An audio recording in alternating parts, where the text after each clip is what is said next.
wabarakatuh.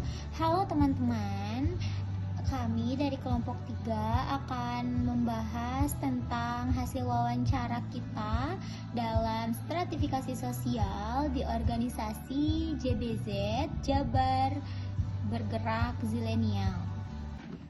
Sebelumnya izin memperkenalkan diri, nama saya Michelle Aulia Destiani, bertugas sebagai moderator kali ini.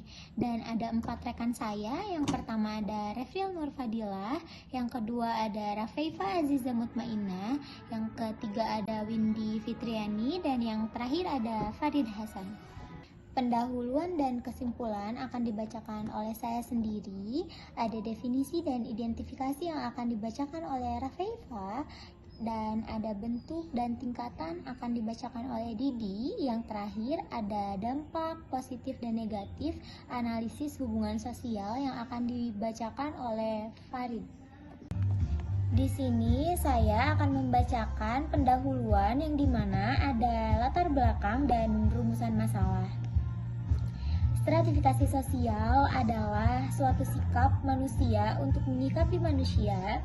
Sistem stratifikasi sosial ini akan membuat manusia membedakan masyarakat ke dalam beberapa lapisan-lapisan. Itu terjadi bisa dikarenakan status, kekuasaan, dan kekayaan. Hal ini mempengaruhi kesempatan untuk bergerak beraktivitas karena ada beberapa batasan kepada tiap individu dalam masyarakat modern. Stratifikasi sosial semakin kompleks dan mempengaruhi berbagai aspek kehidupan seperti pendidikan, kesehatan, sosial, bahkan sampai juga ke ekonomi. Oleh karena itu, penting untuk memahami konsep, teori, dan dampak stratifikasi sosial dalam masyarakat. Di sini kami mengambil 4 rumusan masalah. Yang pertama ada apa yang dimaksud dengan stratifikasi sosial dan bagaimana konsepnya. Yang kedua ada faktor-faktor apa yang mempengaruhi stratifikasi sosial dalam masyarakat. Yang ketiga ada bagaimana dampak stratifikasi sosial terhadap kesempatan hidup dan kualitas hidup individu. Dan yang terakhir ada strategi yang efektif untuk mengurangi kesenjangan sosial dalam masyarakat. Di sini ada tujuan makalah. Yang pertama memahami konsep dan teori stratifikasi sosial. Yang kedua menganalisis faktor-faktor yang mempengaruhi stratifikasi sosial. Yang ketiga mengidentifikasi dampak stratifikasi sosial terhadap masyarakat. Yang keempat mengetahui strategi untuk mengurangi kesenjangan sosial. Ada manfaat makalah yang kita buat. Yang pertama untuk meningkatkan pemahaman tentang sistem stratifikasi sosial. Yang kedua memberikan wawasan tentang dampak stratifikasi sosial terhadap masyarakat. Yang ketiga membantu dalam pengembangan strategi untuk mengurangi kesenjangan sosial. Dan yang terakhir untuk menyumbangkan pengetahuan bagi pengembang kebijakan sosial. Aku, Rafaifa Aziza Mutmainah, di sini akan menjelaskan tentang definisi dan identifikasi stratifikasi sosial. Yang pertama ada definisi. Di sini ada 3 definisi. Yang pertama, menurut Pirtim A. Sorikin, stratifikasi sosial dapat didefinisikan sebagai perbedaan penduduk atau masyarakat yang dibagi menjadi berkelas-kelas secara bertingkat atau hierarkis yang terdiri dari kelas tinggi dan kelas yang lebih rendah. Yang kedua, menurut P.J. Bowman, stratifikasi sosial adalah golongan manusia yang ditandai dengan cara hidup dalam kesadaran akan beberapa hak istimewa tertentu.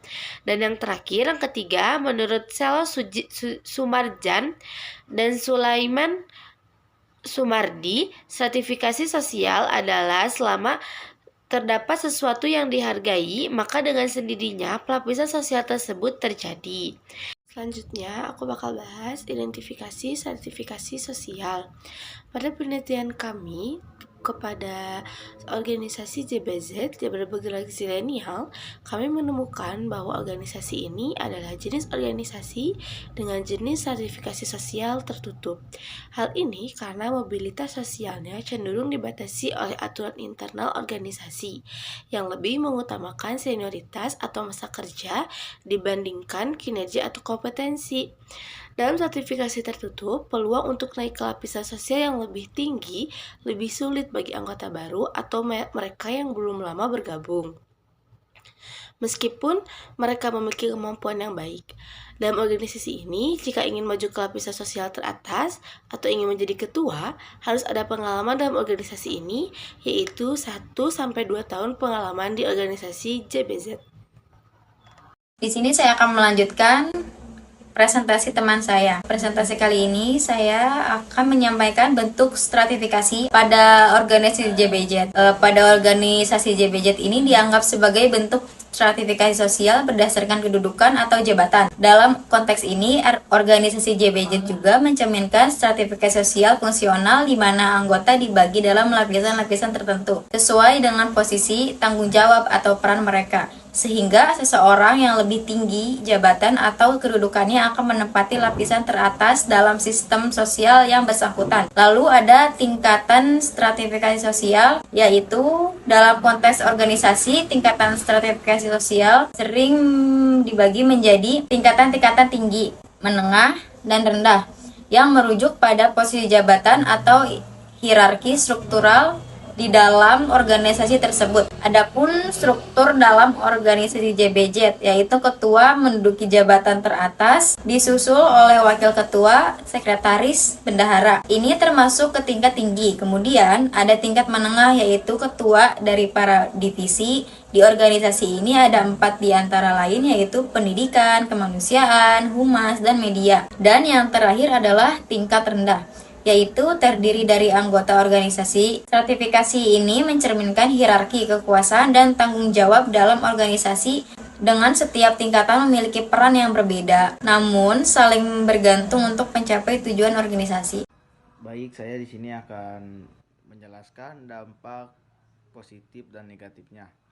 Dampak positifnya adalah yang ke-1 adanya pembagian peran dalam organisasi, membantu organisasi berjalan lebih baik dan membangun kesadaran tanggung jawab. Yang kedua adalah meningkatkan efisiensi kerja dalam organisasi dengan adanya pembagian peran dan adanya jabatan. Yang ketiga adalah meningkatkan motivasi anggota untuk meningkatkan prestasi. Dampak negatifnya adalah yang ke-1 adanya diskriminasi antara anggota yang kurang aktif. 2. Kurangnya kesempatan bagi individu yang latar belakangnya kurang beruntung. Yang ketiga, ketimpangan sosial yang ada dalam organisasi. Yang berikutnya adalah analisis hubungan sosial. Dalam organisasi, hubungan sosial memainkan peran yang penting dalam menciptakan komunikasi yang efektif, kerjasama tim, dan produktivitas. Melalui penelitian ini kami menganalisis hubungan sosial yang terjalin antar anggota organisasi JBZ.